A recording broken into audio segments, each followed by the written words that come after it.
1. This tale is from a couple of years back when I was new to the night audit. I hadn't yet kicked someone out of the hotel, and I'm a nice person, which is why this wasn't over in one night. At this time, I worked at a 4-story hotel with less than 100 rooms in Florida. It was meant more extended stays, which is why we often got groups of workers staying from out of town. The person in this story was part of one such group from rural Alabama. Night 1. I got a call from a room on the 3rd floor, from a man who sounded drunk, asking me to come up and help him turn up his thermostat. I didn't think much of it because I'd seen sober people have trouble with the wall thermostats. I began to grow suspicious when he took a long time to open the door. When he opened it, he was standing behind it while I entered, which was another red flag. And when I turned toward the thermostat, which meant I was facing the door, I got to see a fleshy, naked blur duck into the bathroom. Figuring perhaps there was some sort of wacky hijinks involved, I turned up the thermostat and told him how to do so before getting out of there. I was still going to put my foot down on my EOD in case he was up to something.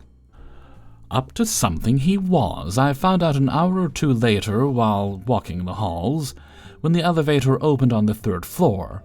I saw the same naked blur quickly get into the other elevator right next to it. I got out of mine and told the man he needed to put on some clothes. He mumbled something and then the door closed. As for me, I sighed and said to myself, I do not want to deal with a naked man tonight. Same. Then I got back in my elevator and headed downstairs. Now, the laundry room was downstairs, so I again gave this guy the benefit of the doubt. When I got down there, I asked if he'd left his clothes in the dryer or something. I took the mumbling for a yes and told him I'd get them. But when there only turned out to be a pair of boxers in there, that was when my patience was done. This guy had clothes, even if they were just dirty ones. So I went back up to his floor while he walked down the hallway naked and handed him his boxers when he went into his room. I did not get a good look at him, on purpose. Then he called the desk. He said his toilet was stopped up and that he needed me to fix it. I told him I didn't have a plunger and that I'd have to get maintenance to go up there in the morning to check it out. He kept insisting I come up there, but no way. He finally gave up. I did put it on the log, just in case. I also texted a coworker I knew might be awake that if she didn't hear from me within 10 minutes to call the hotel or cops. I grabbed one of the knives from the kitchen to keep near me as well. Nothing else ended up happening that night, so no one ended up calling anyone. For any newbies at the desk, my mistake was not calling up my manager and the cops after he took a jaunty nude stroll through the hotel. The much more experienced morning shift guy told me as much. Night 2. The room was still in-house. As we would find out later, the man actually stayed elsewhere that night to hide from us. Because they were all under the name of a supervisor or business owner, we didn't have his actual name.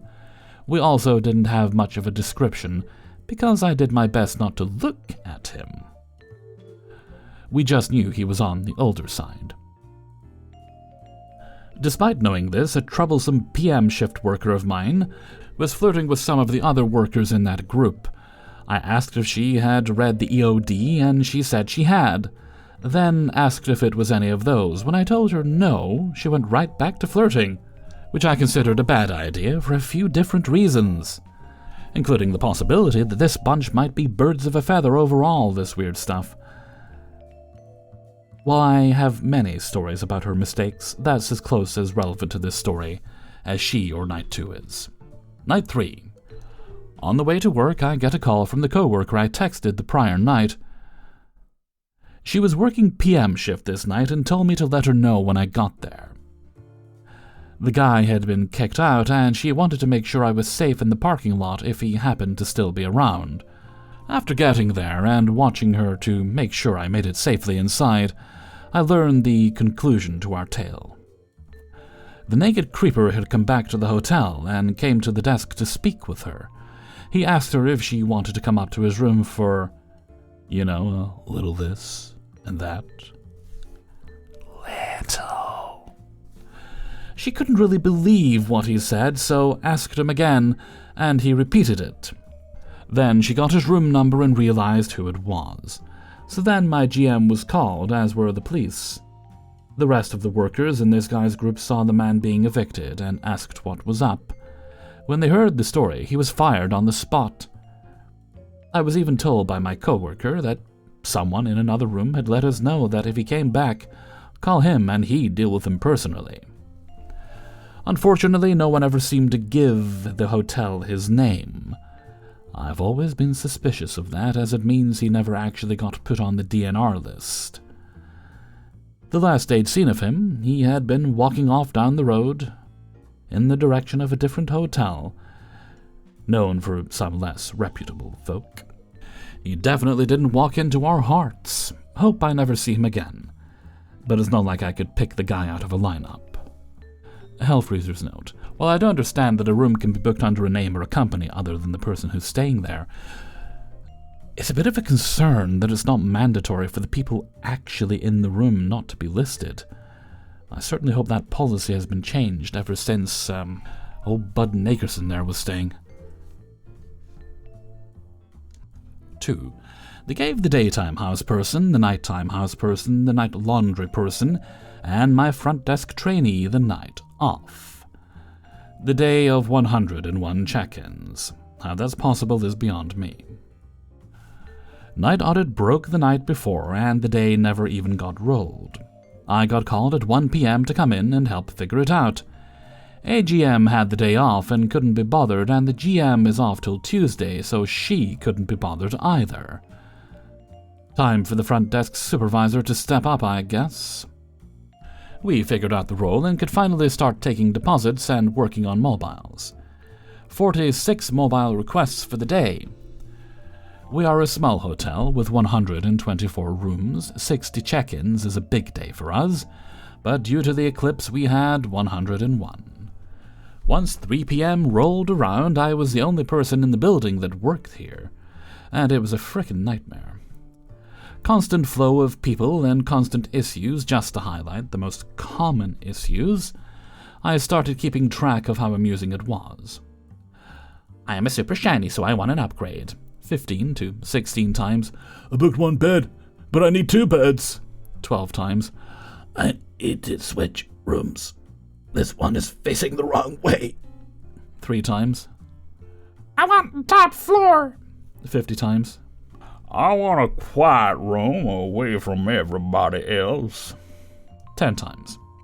This is just a short snippet of the shenanigans I dealt with. That and people calling constantly and complaining to me that everywhere is sold out. Like, I don't care. For real. I delivered too many pillows and fleece blankets last night that I actually don't want to touch anything fleece ever again. To the point that we ran out with 10 check-ins to go, so that was super fun to tell people I was out of blankets. No one seems to know how to work a thermostat either.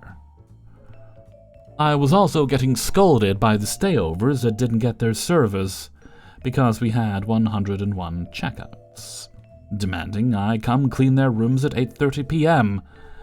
I actually just hung up a few times. I'll deal with those repercussions when it comes. My final check-in came at about 10:30 p.m. I was done at that point. This person booked a standard king room with no requests. She came in, I checked her in, and that was that. So I thought. Not 5 minutes later, she comes down screaming at me because she had a handicapped room and wants to take a shower and not hunch over. Her room was hearing accessible, meaning the only thing different in her room was the flashing light doorbell. She was irate at me, and I finally snapped. Did you look at your room, or did you just walk down and yell at me? Well, I didn't walk in, I figured... Well, you figured wrong. The only thing different is the flashing light doorbell. You don't talk to people this way. This is rude. She apologized and left, and her husband just stood there. I will probably hear about how bad I did, but I'll tell you this for free. If I get pulled in for any sort of talk, I'm walking out. Unreal how much money this hotel made last night, and I was literally all by myself. on the front desk. Don't wanna be all by myself on the front desk. I still have a headache. 3. So tonight we are completely full, and as your lowly neighborhood night auditor, I am completely alone.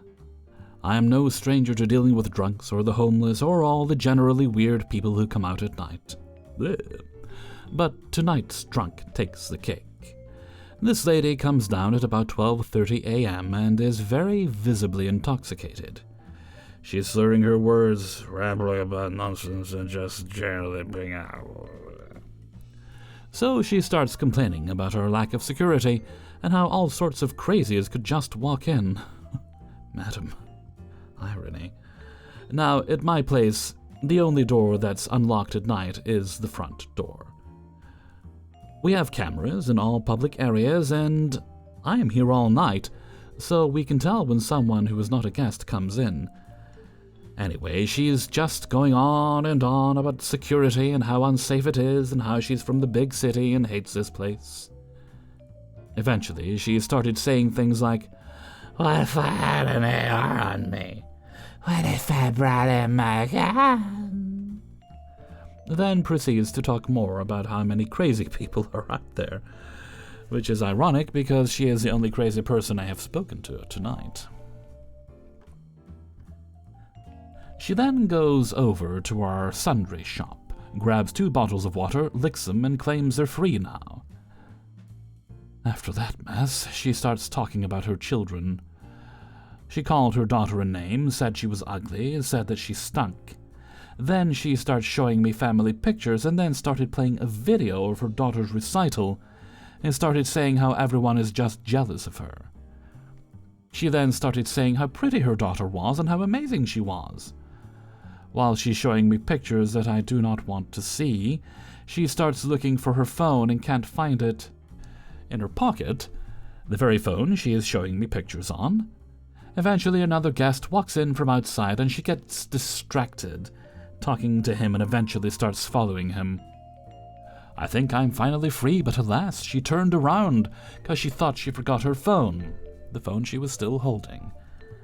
After I pointed out that she had her phone in her hand, she goes to reach for it with the hand that's holding the water, which, because of gravity, the water falls and spills everywhere. At this point, I am broken. So, as she is asking for a towel, I just tell her to go back to her room. I get the mess cleaned up, and I think, thank God, I'm finally free. But wait, there's more. About 30 minutes later, she calls the front desk, complaining of a pounding bass noise. I go up and listen, and I can't hear a damn thing, so I think the noise stopped or something. She calls back again 10 minutes later, complaining of the noise again. I go back and listen outside her door, and I went to the room above her and listened. After I still did not hear anything, I knocked on her door and told her I didn't hear anything. With her standing with the door open, I still can't hear anything, but she says she can. She also says her husband can't hear anything either, so I'm thinking she's actually insane, or the pounding she's hearing is just the sound of the inevitable headache she'll have when she wakes up with a massive hangover. After getting her calmed down, I go back to the front desk. Not 5 minutes later, she calls again, same issue as before. This time she keeps claiming she's going to deal with it, or she's going to call the cops. So I go up, listen for a 3rd time, and still no noise. Now here I am, back downstairs, typing this. If she calls the cops and they can't hear anything either, I'm going to kick her out. My patience was lost when she first came down complaining of issues I have no control over. So my question to all your dear listeners, how do you deal with drunk guests? Because clearly I'm not good at it.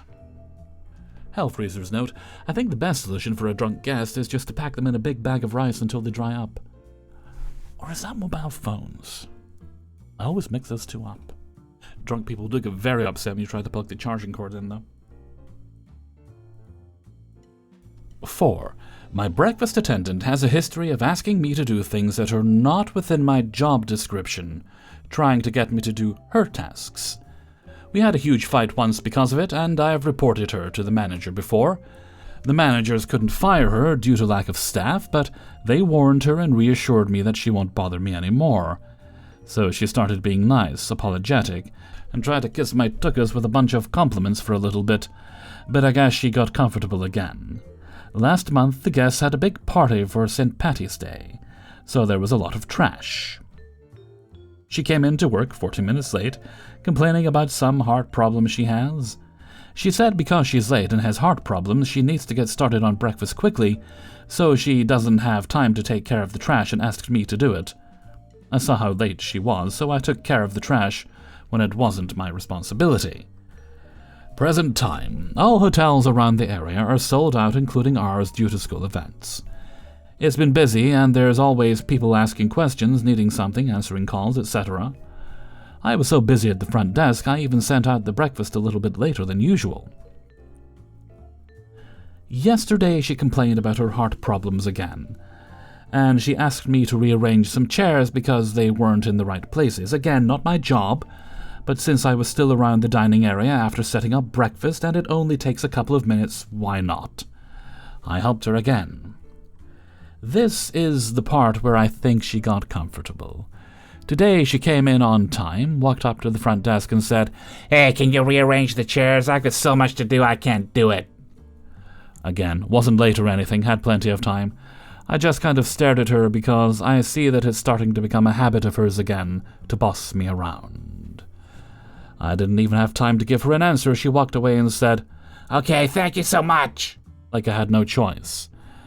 I just kind of chuckled in disbelief and decided I'm not doing it. One of the school groups was leaving around 5 a.m., so I was busy checking out a bunch of kids. The dining area and the lobby is an all-open space, so she called out to me from across the room and said, "Chop, chop!" I ignored her, and she said one more time, "Chop, chop, princess!" Then yelled across the room, "Hey, why aren't you rearranging the chairs?" So I finished checking out all the guests, came to her and told her I'm not doing it. Who are you to even speak to somebody like that? Chop chop? Seriously? I have my own responsibilities to do, and she can clearly see I was busy with guests. She said, "No, you're not. You're not doing anything. You're just standing there staring at the cameras." What? We can't even see the cameras from our front desk computers, so I said, "I was actually busy. Did you not see the guests over there?" And she said, "You think you're some special little princess. Everyone does it when I ask them to. Why aren't you doing it?" I was actually in disbelief, so I just laughed and walked away. Kept mumbling to herself the whole time after that. Hellfreezer's note. They say they won't fire her because they're understaffed, but she's not really doing her job and getting other people to do it, so surely there wouldn't be much of a difference, at least in the interim period.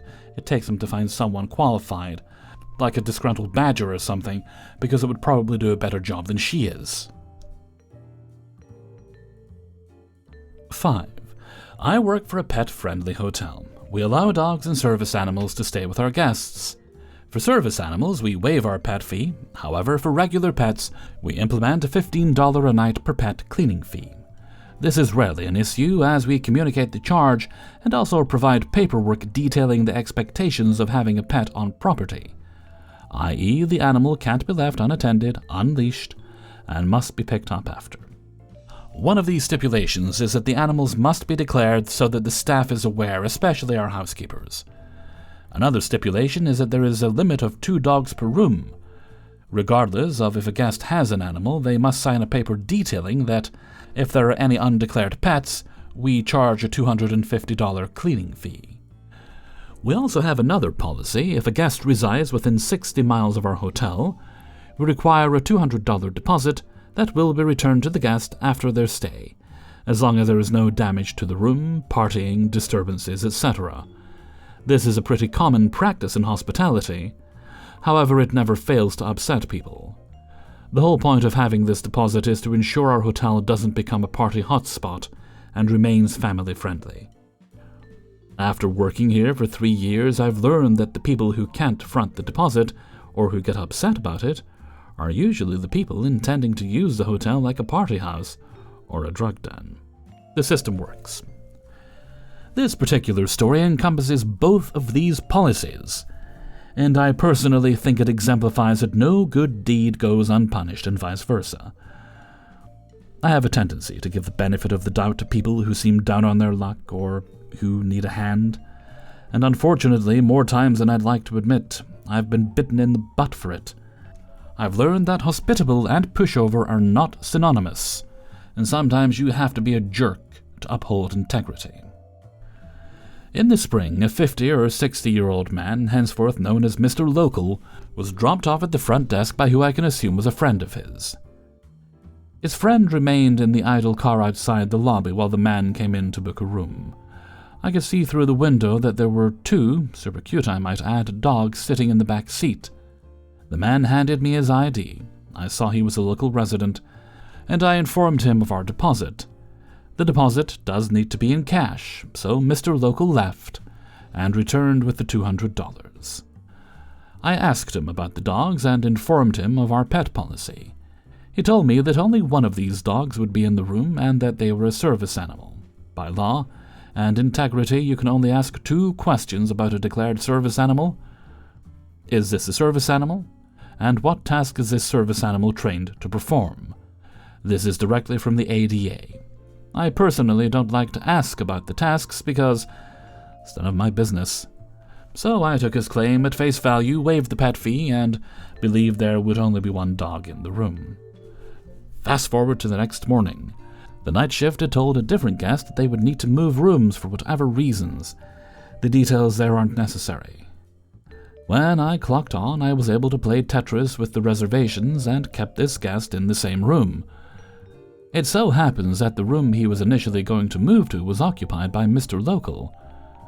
When I adjusted the rooms, I asked my coworker to call the other guest and inform him he didn't need to move. My coworker made an honest mistake, fueled by dyslexia, and called Mr. Local's room at 7 a.m. He said, "Wrong room," and hung up. A reasonable response, so far. My coworker left, and an hour later, Mr. Local called the front desk again, demanding, not asking, for clarification and claiming that we ruined his entire day, and he wanted financial compensation. Through his dialect and inability to perform a whole sentence, I determined he was intoxicated. I apologized to him and explained how the mistake happened. I also informed him that I was unable to provide him a discount as it was a harmless mistake. His response to this was, and I am not exaggerating, a 30-second stream of mumbles, grumbles, and huffs. He did not say a single word, just a stream of disgruntled noises, and then he hung up. A half hour later, Mr. Local called the front desk again. He demanded a full refund. I apologized and denied his request. He said, "So you guys get a whole $200 and keep it if I mess up the room. But if you guys ruin my entire day, I don't get anything?" He asked for a manager. At this point, it was 8:30 a.m., and I am the only employee working the shift. I told him that he was welcome to call my manager when he clocks in around 10 a.m., and I could give him my manager's contact information. He declined this offer and asked for corporate's phone number, which I provided. I don't know if he actually called corporate. All I know is that if they did issue him a discount or a refund, it wasn't on my end. My manager moseyed in around 10 a.m. For clarification, he was working prior to this, but doesn't come into the office until late morning. I told him about the situation with Mr. Local, that he was angry, wanted a refund, and said he would be calling corporate. I told my boss I was frustrated with how he was speaking to me on the phone, and claiming that we ruined his entire day, just because we called his room on accident. My boss sided with me, saying that even though it was an understandably frustrating mistake, it was not grounds for a discount or refund. One of my boss's habits is to overview our security footage from the night before, as we share an alleyway with a neighborhood. We monitor any suspicious traffic, see if guests are entertaining excessive room traffic.